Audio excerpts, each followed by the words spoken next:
Então eu vou fazer o seguinte para ajudar vocês bolsonaristas que não gostam de ler, que não gostam de pesquisar, ou que simplesmente sofrem só de mau caratismo, que a gente vai explicar ponto a ponto aqui, tá? No próprio preâmbulo da Constituição, que tá ali no início logo, no começo da Constituição, tá claro falando aqui por que é que a Constituição foi feita e para que é que a Constituição serve. Porque é a Constituição que é o manual da sociedade do país que você vive. Não é o código social que você adota no seu bairro meramente, na sua casa meramente, na sua comunidade religiosa, no seu grupo político, no seu grupo ideológico. Isso não é o que está estabelecido na Constituição. Você tem o direito a seguir as suas crenças, os seus pensamentos filosóficos, isso é um direito seu. Mas quando você está como legislador, você tem de legislar para todos, e não apenas para aqueles que você acha que tem de legislar. E olha o que diz aqui o preâmbulo, tá? Nós, representantes do povo brasileiro, reunidos em Assembleia Nacional Constituinte, para instituir um Estado democrático,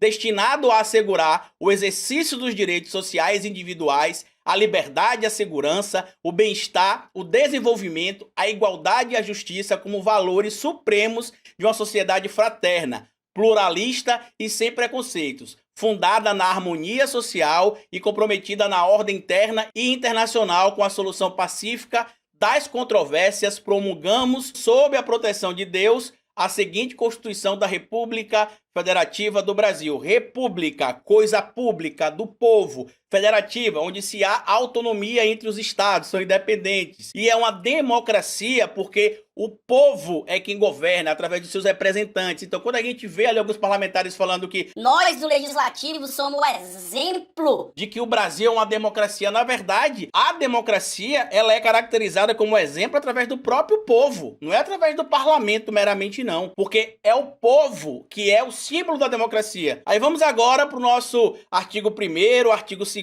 e artigo 3º, já que vocês não leram e nem irão ler as constituições que vocês tanto questionam aí, né? Não, porque tem a Constituição, que Xandão tá ultrapassando a Constituição, e vocês nem lêem a Constituição. Artigo 1º. A República Federativa do Brasil, formada pela união indissolúvel dos estados e municípios e do Distrito Federal, constitui-se em Estado democrático de direito e tem como fundamentos. Para quem não sabe o que é um Estado democrático de direito, é que garante, por exemplo, direitos e garantias individuais, quem conserva, por exemplo, a tripartição dos poderes, quem permite também a existência de um Estado democrático com participação popular. Isso de forma bem genérica, que eu estou trazendo apenas alguns conceitos, tá? Não estou trazendo todos. Então, quando se tem um protesto ali para se pedir participação ou direito para público LGBT, para mulheres, para a população preta, para povos indígenas, é porque a Constituição diz que a gente tem esse direito. Inciso 1º, a soberania. Inciso 2º, a cidadania. Inciso 3º, a dignidade da pessoa humana. Inciso 4º, os valores sociais do trabalho e da livre iniciativa.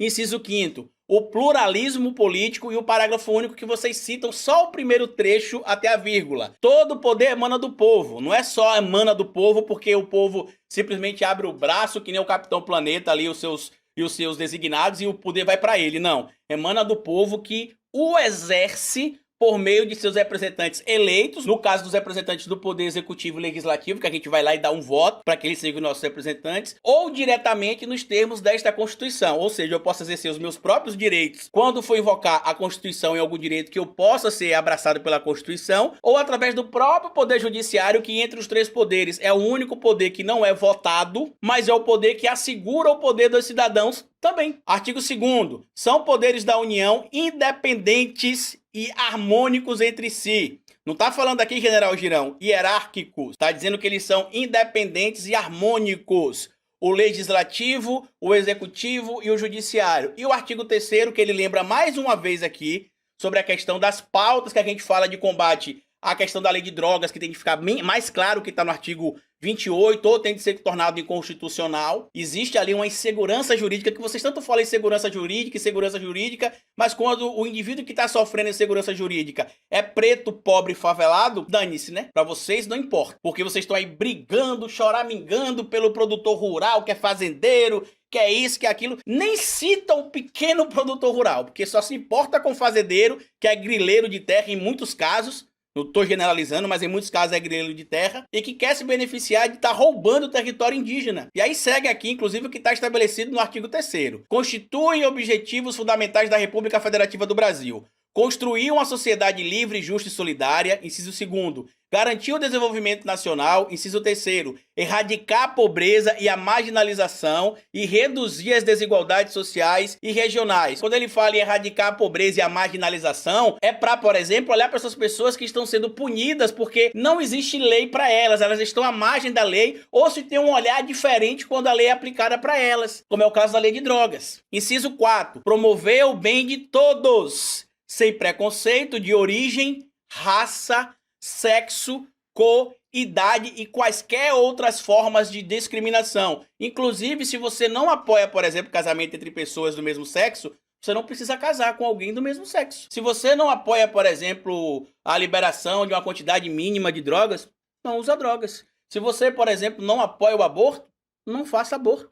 Ou não incentive a sua companheira, por exemplo, a fazer o aborto. Não se trata meramente de querer ou não querer. É uma discussão muito mais ampla, que envolve questão de saúde pública, no caso do aborto e no caso das drogas, que envolve questão de segurança, envolve várias questões. E aí muita gente me perguntou, Carlito, mas e aí, o que é que tá acontecendo? Como vocês ouviram, inclusive, no início do nosso vídeo aí, as falas de alguns parlamentares, como a do próprio Marcel Van Hatten, falas também do próprio General Girão, podem ser enquadradas facilmente no que diz aqui o artigo 359L do próprio Código Penal, que ele falou, não, isso aqui não é uma ameaça não, que a gente tá falando ao vivo e a cores. Eles estão falando o seguinte, se vocês não voltarem pro quadrado de vocês, a gente vai enquadrar vocês. Como é que vocês vão enquadrar? Porque o instrumento de freios e contrapesos vocês estão usando de forma errada. Primeiro, não são vocês da Câmara dos Deputados que fazem o uso do instrumento de freios e contrapeso. É o Senado.